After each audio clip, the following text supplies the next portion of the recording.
Practice, practice, practice. Hi there, my name is Thomas Brown from Qualia Counseling Services, and today I'd like to talk to you about the concept of practice and as it applies to CBT, learning new skills, and really to life in general. As I've said in all of the previous free CBT videos, these videos are really designed and intended for self-help. If you're feeling unsafe and really overwhelmed, it's probably time to call 911 or head to your local emergency room. If you're feeling like you're dealing with a problem that's fairly big and impacting your life in a negative way, and you're feeling safe, it might be time to call a place like Qualia Counseling Services or another agency where you can get some professional help. If you're feeling as though this is a problem or an issue in your life that's maybe a 5 out of 10 or less on the emotional Richter scale, this video series is probably for you. Kind of think about it like a self-help book or something that you'd pick up at your local bookstore. Okay, with that being said, we are going to talk about the concept of practice today, and I'm going to go ahead and share my screen with you as I've done in my previous videos. Here come the slides, and here is this concept of practice.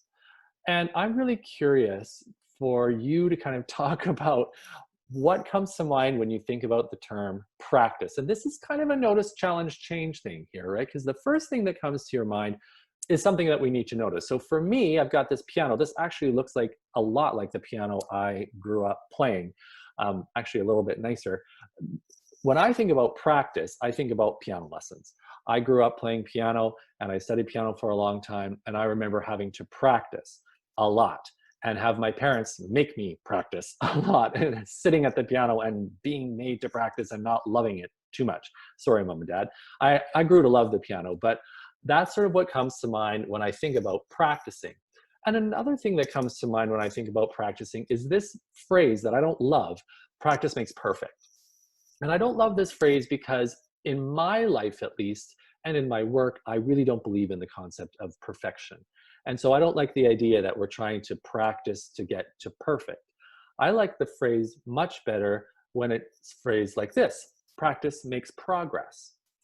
Because if we kind of do a notice, challenge, change, cognitive restructuring on the idea of practice, and I can kind of take it from, me as a little guy sitting at the piano, or this concept of kind of pushing towards perfection, but go to this concept here and kind of restructure it and think about practice makes progress, that feels a lot better for me. That feels as though I want to engage in practicing things so that I can kind of keep evolving as a person and keep developing and moving towards my life goals and things that are better for me. When it comes to CBT, really, we need to practice and think about the things that we're learning in CBT as a skill. The idea of notice, challenge, change, and using some of these questions and these techniques that we've talked about, those are skills to build. And we can get better and better at them over time.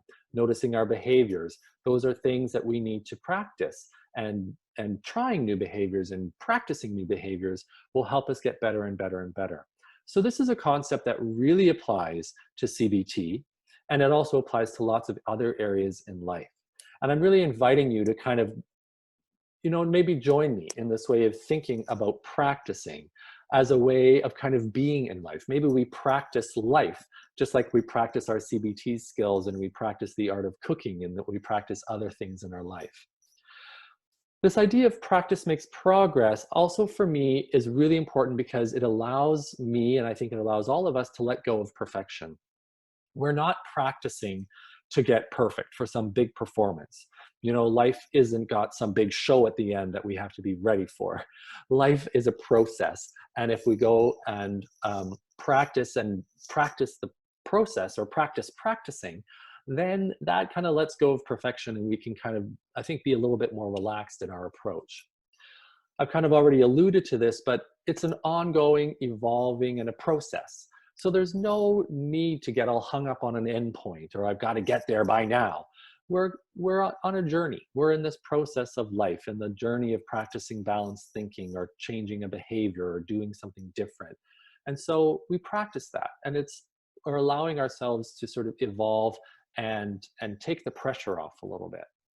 I kind of think the idea is generous and compassionate, because I don't know about you, but being a human, I can practice some things sometimes and then I kind of forget, or I get sidetracked, or I get real busy and then I got to kind of come back to it. Think about maybe getting to the gym. maybe trying to eat healthy. We do that for a while and oh, we kind of fall off and then we get back to it. Well, that's kind of like being human.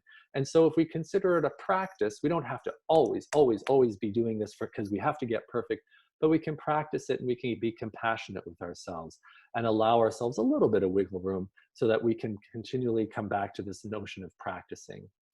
And again, this is a notion that allows us to kind of keep evolving, keep getting better. And for me at least, that feels really accessible. It feels like if I don't have to be perfect at it, then I can keep trying. And that feels like something that I can do. I can keep trying. I can keep practicing, even though I'm maybe not perfect right now. And again, I'm not trying to get perfect, even though I'm not really good at it right now. I'll keep practicing and we'll kind of get there in the end. So let's also think about this terminology, practice. Think about it in professions. We practice law. We practice medicine, not me, but doctors practice medicine, lawyers practice law, we social workers practice psychotherapy or the art of social work. A lot of professions talk about it as a practice or an art, something that we work at to get better and better over time. And again, I think that we can apply this to life in a different way as well, looking at practicing our balanced thinking or healthy behaviors, looking at practicing the concept of mindfulness or the art of mindfulness, practicing self-compassion, practicing gratitude, practicing self-care. All these kinds of things are really important for us to practice and to remember that we're practicing, that life is a practice. I think if we try to go with the practice makes perfect approach, that makes us clench down and, oh, it's got to be a certain way. And if it's not, I'm doing it wrong. And I hate that. And we kind of get down that path. But if we go to this idea that practice makes progress, even my body posture changes. We start to be a little bit more open. We start to allow these things to happen. We imagine that we're evolving and that there is no end point, but we can keep on trying, keep on practicing, keeping on getting better and better. And I think that, again, is a nice ending to our Notice, Challenge, Change, and Free CBT series, because once we've worked on these things, we need to continue practicing them so that we can keep honing our skills, keep maintaining the positive gains we've made, and keep developing new skills going along. Thank you so much for watching these videos. Thank you so much for partaking in all of this. Feel free to watch them again and again. Download the resources that we've got that accompany these videos. My name is Thomas Brown from Quayle Counseling Services. Take care and have a good one.